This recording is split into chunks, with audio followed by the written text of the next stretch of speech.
murakoze umwanya ahubwo tubagenere bari hano cyambere no kubashimira ko mwitabiriye gukurikirana inama nkuru ya PDI iri mu mateka ya PDI hanyuma ibyahabereyemo mwabibonye mwabyumvise ko byagenze mwabibonye ahubwo umwanya ndawusiga ubuwanyu murakoze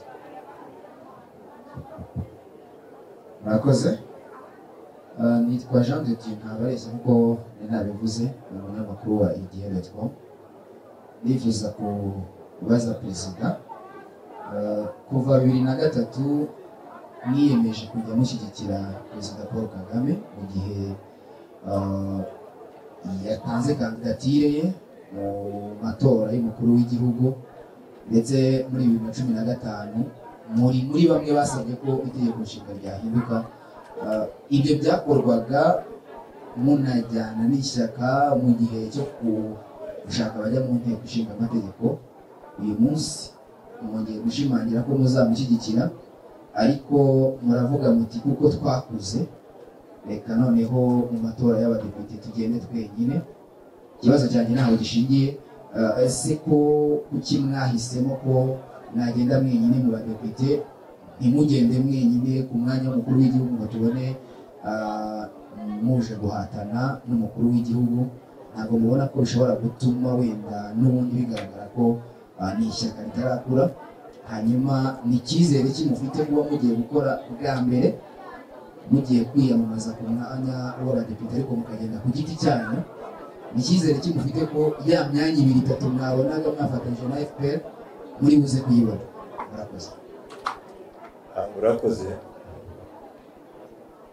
wenda icyo navuga mu buryo bunihuse gukura mu banyarwanda tukagira umuyoboke wa PDI wavuga ngo afite impano yo kuyobora y'urukundo y'ubunararibonye y'amateka yo kureba kure nka nyakubahwa Paul Kagame iyo ntayo dufite ntabwo rero twajya kwiyamamaza ku mwanya kandi turi intangarugero twamaze kubona ko hari uturusha kuba yakorera neza abanyarwanda kuturusha icyo gihe ntabwo twaba dukoze neza gukora neza kuba intangarugero ni ugukora ibyo ushoboye ibyo udashoboye ukabiragiza ubishoboye twereye kuri uwo mwanya wa perezida wa repubulika dufite amahirwe yo kuba dufite nyakubahwa Paul Kagame utuyobora neza uduhesheje agaciro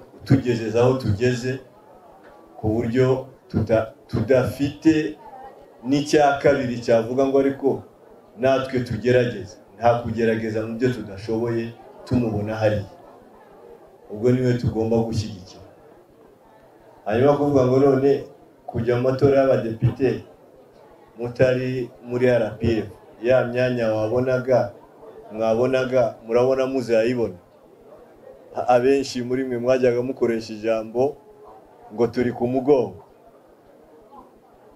iyo umuntu ari ku mugongo abahekwa abarerwa kandi buri wese yishimira kurera ukura ubwo rero turashima ukuntu igihugu cyayobowe n'ukuntu coalition buri gihe yayoborwaga ikabona imyanya kuva rero 2003 twagendaga twitegura ariko ibimenyetso twabona bigatuma noneho tuvuga ngo twakuze tugende twenyine turizeye nibi icyambere ni ukubona abayoboke b'urubyiruko bafite amashuri yo hejuru yatuma bajya bagirirwa icyizere bagatora abo turabafite haba abagore cyangwa abagabo turabafite ubu tumaze kubabona kubera iyo imiyoborere myiza icya kabiri navuga ko aya mahitamo yacu ashingiye n'ubundi kuri iyo miyoborere myiza iyo miyoborere myiza yatumye tuvuga ngo ariko kugira ngo dukomeze tubone abantu twabonaga cyangwa banarenga ese dufite abantu bagirirwa icyo cyizere dusanga abo ngabo turabafite icya kabiri ese abanyarwanda bateguye kutwumva bakaduha iyo myanya yatuma dukomeza kuba mu nteko. Tubirebye dukoze za sondage z'abantu bacu bari hirya no hino, ubu dusigaye dufite urugero ntitwagiye na kure, twasanze twaratowe nubwo ari amatora atashingiye ku mitwe ya politike, ariko hari umuyoboke wacu wiyamamaje mu rwego rw'abagore mu mujyi wa Kigali, abanyamujyi bamuhundagazaho amajwi aba umudepite, kandi ayo matora atarimo imitwe ya politike. Icyo cyizere nabo badutise abo bamutoye twe twiyamamaje n'ubundi ntatwe ntibadutora bamwe muri bo. Noneho dufite abayoboke bacu batuye mu nzego z'ibanze hirya no hino, ugasanga urugero muri inama njyanama y'akarere ka Musanze harimo umuyoboke wacu yatowe bamubonaho ubunyangamugayo n'ubushobozi, ntabwo yatowe kubera ko ari umupedeyi.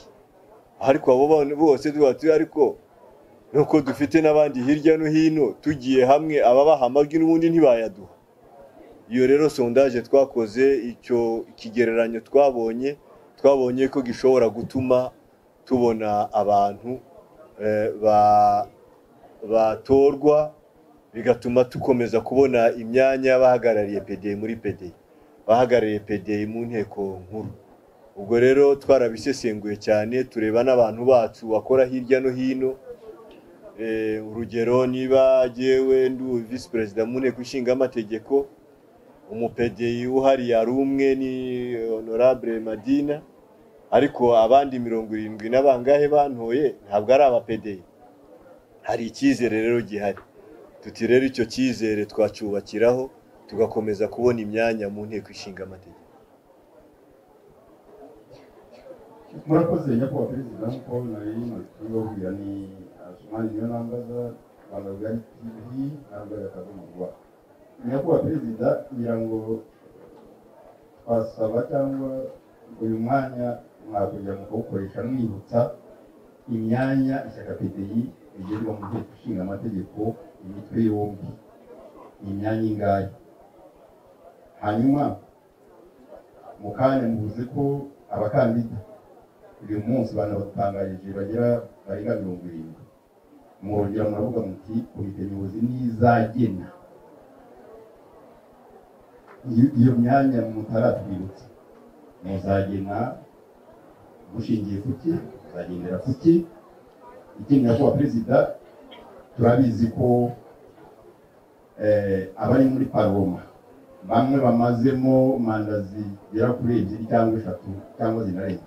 Ese mwaba muri tayari kuba mwaseda cyangwa bamwe muri mwe bagira gute bakavuga bati cyangwa komite nyobozi kabyemeza iti reka turebe uburyo twahigama gatoya tuhe n'abandi chance bataragera ayo mahirwe yo kujya muri paroma cyangwa mu nteko ishinga amategeko imitwe yombi y'indarashimira kwa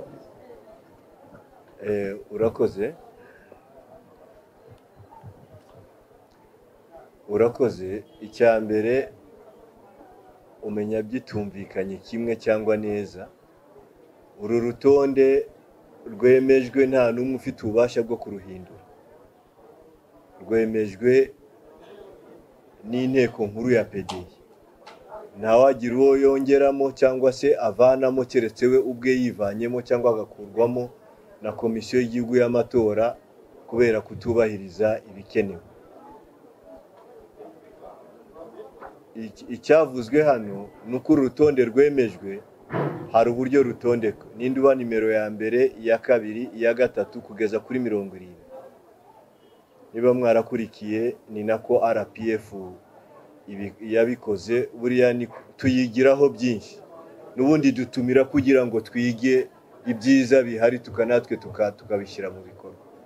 Nayo niko yarusohoye ishingiye kuri alphabet, ariko uko rurazakurikirana ndumva vice president wayo yavuze yuko bizakorwa n'urwego rubifitiye ububasha.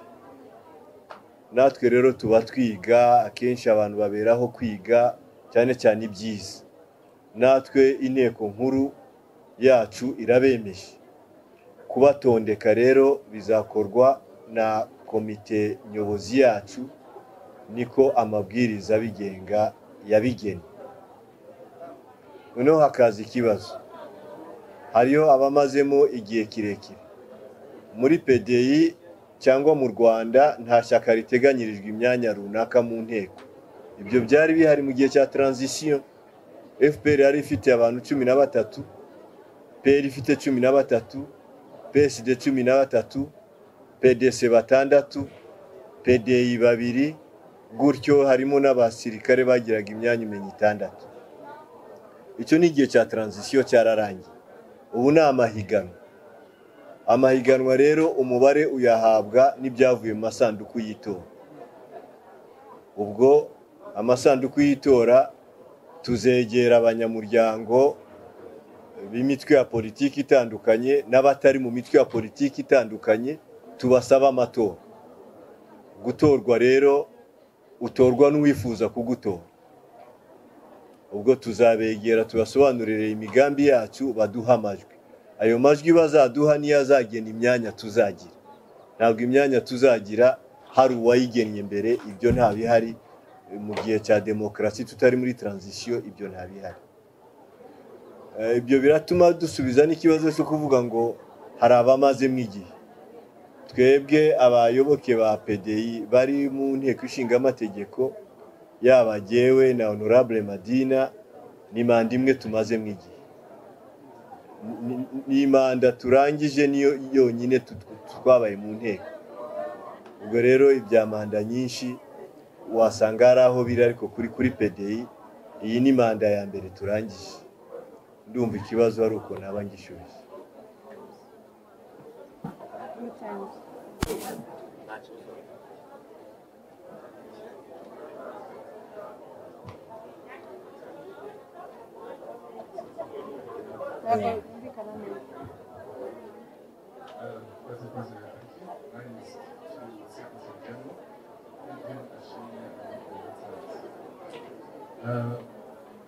I want context of the growth of the party. I know Honorable President circled around the center, but what substance, what context do you put in that way? To what extent have you gone? Where do you see yourself maybe in this coming 7 years? Second to that, I want to see like whether you come out with the key takeaways of today's Congress.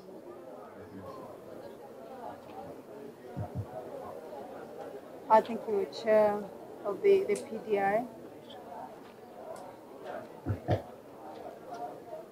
I think you chair for the PDI, and I think the representative from the journalist from the New Times for the excellent question. First of all, if I go to question right, you said what has been our contribution in Parliament as members of Parliament from the political party PDI.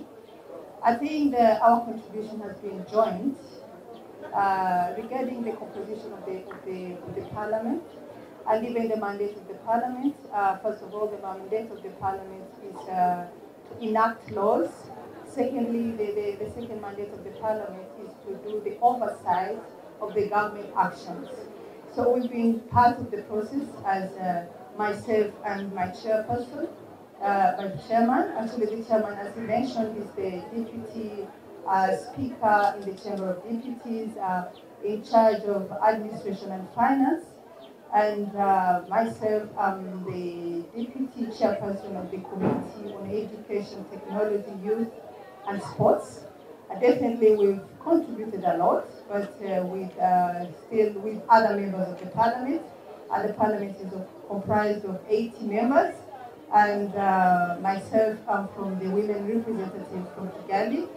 And among the laws that we've been part of, primarily we've been part of the revision of the Constitution. Our Constitution has been revised. Actually, of recent, the Constitution was revised. And the purpose of the revision of the Constitution was to combine these two elections, the elections of the President of the Republic, together with the elections of the members of Parliament, specifically the Chamber of Deputies. So that was one of the provisions in the amendment of the Constitution. that's one of the key laws that we've enacted as members of parliament. We've been part of the process. Other laws, as you may know, that there are high level laws. There are some laws that organic laws that actually go to even to the chamber of the Senate. And I should mention that we also have a member of Senate here present. Ash has been also made a part of the process in the enacting of the organic laws.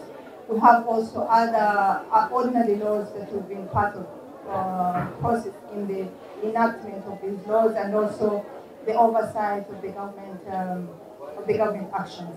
Coming to the last question, you mentioned, you asked about what has been the takeaways, the key takeaways of this Congress, this party Congress. Primarily is the attendance, the participation of this Congress.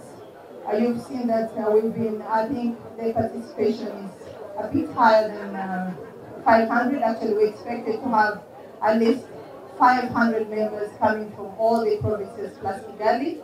So we should thank our members, mostly the coordinators, that at least the number, actually we've gone beyond the number. That's one of the takeaways. Secondly, we've announced the candidates, the list of candidates who are going to vie for the members, as the members of the Chamber of Deputies, and actually the Party Congress has approved the list. I think those are the key takeaways I should mention, and also I should appreciate the media, your attendance. Yeah, we really appreciate your participation in this event. Thank you so much.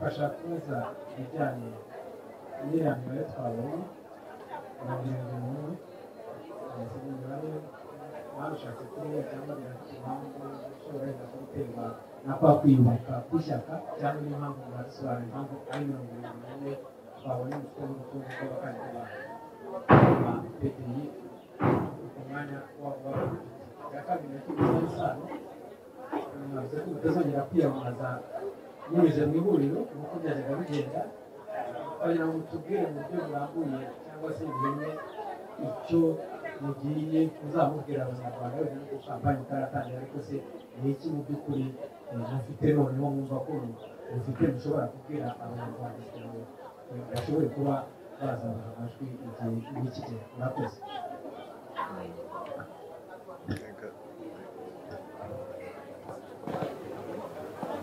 Murakoze. Duhere kuri kiriya cy'umubare wa 71. Twari twasabye yuko buri ntara ireba abantu 16, gukuba gatanu n'abantu 80. 80 nibo basabwa kuba kuri liste y'umutwe wa politike ubishoboye, ni maximum. Ariko munsi ushobora gusanga harimo 20 gusa batanze cyangwa 50. Ubushize ndibuka ko kuri liste ya coalition twari 70 bari muri coalition hamwe n'umuryango wa FPR twari 70 gusa. Biterwa n'ikirere k'uyu mubare ugabanutse, ni facteur nyinshi ziwutera. Ariko mvuze kuzacu kuko ari zubajije, hari abashatse abakandida barababona, barangije ku munota wa nyuma bamwe bavamo, kandi tudagifite umwanya wo gusubira hasi muri primaire ngo dushaka abandi. Ubwo rero biba birangiye, abo ubonye nibo n'ubu ngubu ushobora kubona igihe cyo kujya muri komisiyo y'amatora hari abandi nabo birashoboka ku mpamvu zitandukanye. Ariko hari n'ababura ibyangombwa, noneho nabyo birashoboka. Ariko hari n'abandi bavuga toya, ndabona ntazaboneka, ari gahunda nateguye, mbona yuko ibi bintu ndumva bitaranjyamo, kandi mu gihe cyo kwiyamamaza ku ntara yumvaga bimurimo, kundi murongo ugasanga abivuyemo. Ubwo niyo mpamvu bituma imibare hari igabanuka, ariko ikagabanuka nta wundi mwanya ufite wo kugira ngo usimbure. Ndumva ari icyo ngicyo nasubiza, nk'abaraye bavuyemo cyangwa ejo bundi primaire zararangiye mu cyumweru gishize, ubwo biba birangiye, niho iyo 71 ituruka 9 nuko byagenze. Hanyuma kuvuga ngo ni ikihe gikuru tuzaba twamamaza, ijambo ryacu rikuru mu kwiyamamaza ni ukuvuga ngo tora PDI kugira ngo ikomeze kugira uruhare mu gutegura amategeko no kuyatora no kugenzura ibikorwa bya guverinoma. Iyo niyo ntero yayo, kugira ngo ishyaka PDI rikomeze kugira uruhare mu gutegura amategeko no kuyatora no mu kugenzura ibikorwa bya guverinoma. Iyo niyo nshingano y'inteko. Iyo nshingano y'inteko rero turashaka kuyikomeza. Ibyo nibyo tuzasaba abanyarwanda bafitiye ububasha bwo gutora, kugira ngo bavuge ngo ariko tubatore tubasubizamo bitwaye nabi cyangwa se bitwaye neza, reka tubasubizemo. Twe rero turabona yuko twitwaye neza kuva twabona iyo tike yo kujya mu nteko, ntitwigeze dukoresha nabo uwo mwanya kuva liberation y'u Rwanda. Kuva 94 dufite abayoboke mu nteko ishinga amategeko ntibakoze nabi. Impaka ziba ari impaka zizamwe n'abayoboke bacu, ziba zisobanutse. Hari imyanzuro ifatwa kubera ko ibitekerezo byatanzwe n'abandi, hari n'imyanzuro ifatwa kuko abayoboke bacu batanze ibitekerezo. Inteko no kungurana inama, no kujya impaka ku mategeko. Ibyo ntitwabikoze nabi, ni no kugenzura ibikorwa bya guverinoma ntitwabikoze nabi. Tuzaba tubwira abanyarwanda ngo mukomeze muduhitikiye kugira ngo dukomeze dukore neza.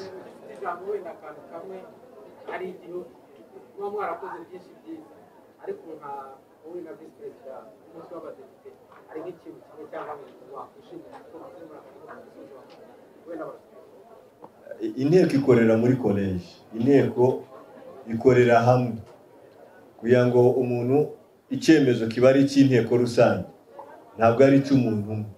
Ntabwo rero umuntu umwe yakwiyitirira inteko. Icya kabiri, iyo tumaze gutorwa, ubwo umaze gutorerwa kuba ugize inteko ishinga amategeko, umushinga amategeko, areka gukorera abamutoye, yaba ishyaka rye, yaba umutwe wa politike we, yaba icyiciro cy'abagore cyangwa cy'urubyiruko. Itegeko nshinga rirabibuza. Uba ugomba gukora wowe noneho nk'umuntu kugira ngo ujye impaka. Niyo mpamvu hari umushinga ushobora gutangizwa n'umuntu wa RPF, umuntu wa RPF akaba ari we wa mbere uwanga cyangwa ujya impaka nawe. Kubera iki? Kuko mu gukora ntukora ushingiye ku ishyaka, ukora ushingiye ku bwisanzure bwawe mu gufata ibyemezo no mu gutanga ibitekerezo. Ubwo rero nta ibyakozwe byose ni byiza, ariko n'iby'inteko ishinga amategeko ntabwo ari ibyacu. Ariko icya kabiri nakongera, ibyakozwe byose ni mu gushyira mu bikorwa NST1, ya gahunda ya manifesto ya nyakubahwa Perezida wa Repubulika yiyamamaje yemerera abaturage mu mwaka w'2017. Biriya byose twashyize mu mategeko. Uko twagenzuye guverinoma kuri kubikora, twagendaga turebera aho ngaho tuvuga ese barabikora neza, ese amategeko aje gukemura icyo kibazo kugira ngo kibashe gukorwa neza. Ubwo rero ni inteko nka persone morale, ntabwo umuntu umwe yagenda byiyitira.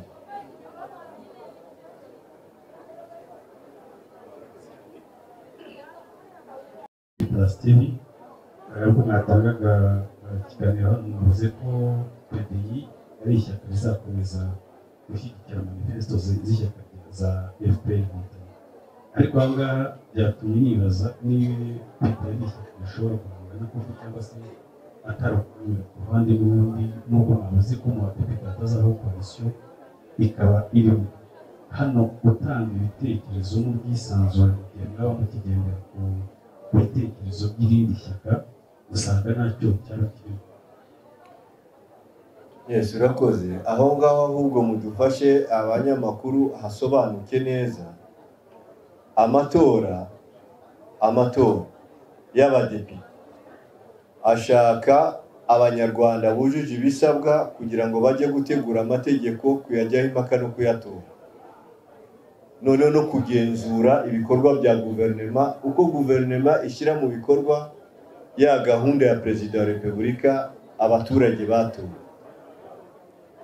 Iyo perezida amaze gutorwa abahindutse perezida, abandi baturage bose bagahinduka abaturage bakora muri ya gahunda. Uko ntabwo wavuga ngo hari manifeste ebyiri ziri kuyobora igihugu. Ya matora ya perezida agaragaza uba perezida. Perezida rero aba ari perezida w'abamutoye n'abatamutoye w'abanyarwanda bose. Iyo manifeste yo niyo ihinduka gahunda y'ibikorwa biyobora igihugu muri iyo manda. Ubwo rero urumva yuko ntabwo wazana indi manifesto kandi abaturage ariyo bahisemo. Wowe uba wiyamamarije kujya gushyira mu bikorwa ya manifesto ya perezida. Nuvuga ngo ushaka ko manifesto ye ikorwa n'inteko ari butegure manifeste, atange kandidatire ku mwanya wa perezida, abaturage bayitora. Ariko nibatayitora agatorerwa kujya mu nteko, araba agiye gushyira mu bikorwa mu mategeko ya manifesto abaturage batoye. Ubwo rero ibitekerezo ubifite wese abitanga kuri wa mushinga wateguwe uje gushyira mu bikorwa ya manifesto. Naho ubundi haba ari akavuyo. Aho niho hagomba kumvikana hagasobanura. Ngo urazana indi manifesto gute se kandi abaturage hariyo bahisemo? Iyo bayihisemo rero wowe ugiye mu mpaka zitegura amategeko ayishiraho. Ndetse constitution ikanavuga ngo Perezida wa Repubulika afite n'uburenganzira bwo gusesa inteko agasaba ko abaturage bongera gutora. Kubera iki iyo ya nteko akenshi abikora ryari? Niyo ya nteko itari kumufasha ngo itore amategeko ashyira mu bikorwa ya manifesto. Ahita abona yuko itamufasha agahita ayisesa. Ubwo rero nicyo nashakaga ko cyumvikana kigasobanurwa, kuko usanga abantu sinzi uko bumva manifesto. Ariko manifesto muyiha abaturage mu gutora Perezida wa Repubulika. Iyo bamaze guhitamo muri izo manifesto, buriya Green Party ifite manifesto, FPR ifite manifesto, n'undi yiyamamaje kuko abakandida nibo numvise bavuga, n'undi yiyamamaje agira manifesto. Mu buzima nzakora ibi, mu buvuzi nzakora iki, mu burezi nzakora iki, mu byerekeranye na astronomy nzakora ibi, akabwiriza byazakora. Abaturage iyo bahisemo muri ibyo bibiri, bitatu, bine, bagahitamo ngo iki nicyo duhisemo kituyobore muri iyi manda. Inteko ikikora ni ukugitegurira amategeko. Inteko ikikora ni ukugenzura yuko guverinoma perezida yashizeho ngo imufashe kubishyira mu bikorwa, kubikora neza. Iyo nteko itakora ako kazi kayo neza, perezida akabona imubangamiye, constitution yemeza yuko ashobora kuyisesa. Ubwo rero nagira ngo humvikane neza. Murakoze. Nongeye kwigira isa mu binyamakuru kuri Flash TV. Ikibazo biri icya mbere, mbere y'ibihumbi 2003 PDI yari isabika kuba ari ideyari nk'uko byahindutse. Nabo bavuga bati se nubwo ntacyo bitwaye yari isilamu igahindura ideyari, byatewe n'iki byakurikije heza. Icyo nasorezaho navuga n'iki, umugore cyangwa umukobwa mu by'ukuri muri PDI bamufashije kugira ngo azamuke nawe ahatanire mu myanya ifata ibyemezo nk'uko wenda abakuru babo bamaze kugera heza hashimishije. Mwakoze. Wenda ku cyanjye n'ikindi nacyo cyabajijwe wese,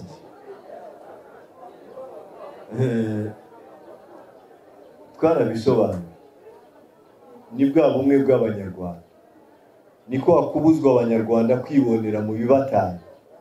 Imitwe ya politiki rero itegeko nshinga 2003 ryatowe ryavuze yuko nta mitwe ya politiki wakagombye gushingira ku madini, gushingira ku moko, usano muzi n'ibindi.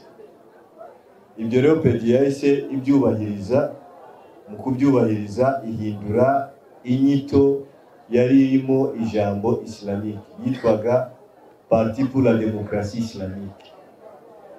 Noneho bituma iryo jambo islamique rivanwamo mu rwego rwo kubahiriza ibiteganywa n'itegeko nshinga rya Repubulika y'u Rwanda. Aho niho havuye inyito nshyashya mu magambo maremare yiswe ishyaka ntangarugero muri demokarasi, Parti démocrate idéal. Aho niho ishyaka ryaturutse, kuko PDI yo nta mu magambo make muri sigle nta vangura ririmo. Ivangura ryari mu magambo maremare, bituma rero turikosora duhitamo iryo zina. Hanyuma mu kindi kibazo cyo cyabajijwe SG yagisubiza. Ndabashimiye ko Perezida ndashimiye umunyamakuru wa Flash TV ubaje iki kibazo. Nagira ngo ntangire mvuga ko ibyo PDI ikora ishingiye ku mategeko. Iyo urebye constitution yacu mu ngingo ya 10 ivuga ku mahame remezo, ivuga ko nibura 30% ijyamo cyangwa abagore bajya mu myanya nibura 30% imyanya ifatirwa ibyemezo. Birumvikana ko n'ijyahame ry'uburinganire n'ubwuzuzanye. Muri PDI igeramo ni ikimenyetso mubonye n'ukuntu twicaye hano nka komite nyobozi. Ubundi komite nyobozi igizwe n'abantu 5, muri abo 5 batatu ni abagore. Icyo ni ikimenyetso rero ntakuka kigaragaza ko PDI ishyigikiye abagore. Ikindi muri PDI tugira urugaga rw'abagore rugizwe n'abagore bose bari muri PDI. Urwo rugaga rero rugira amahirwe, rugira umwanya w'amahugurwa. Tujya tugira amahugurwa cyane cyane bitewe inkunga n'ihuriro ry'imitwe ya politiki yemewe mu Rwanda. Tukagira amahugurwa mu gihugu hose, mu byiciro tugira amahugurwa mu ntara, ku buryo abayoboke bacu ba PDI ngira ngo mwabibonye no kuri lisiti y'abariya bakandida harimo abagore ngira ngo barengana 30%. Byumvikana ko bafite bwa bushobozi bwo kuba bajya mu myanya ifatirwamo ibyemezo. Ikindi uko PDI yubatse abagore biragaragarira no mu myanya abagore bari muri PDI barimo. Navuga ko muri iki gihe twavuga ko dufite abambasadrice 2 bahagarariye u Rwanda mu mahanga 2, tukaba dufite mu nteko ishinga amategeko imitwe yombi, tukaba dufite abagore 2, tukaba dufite muri komisiyo y'igihugu y'amatora umugore. Icyo rero ni ikimenyetso nakuka kigaragaza ko PDI yagiye yubaka abagore bo muri PDI. Ndabashimiye.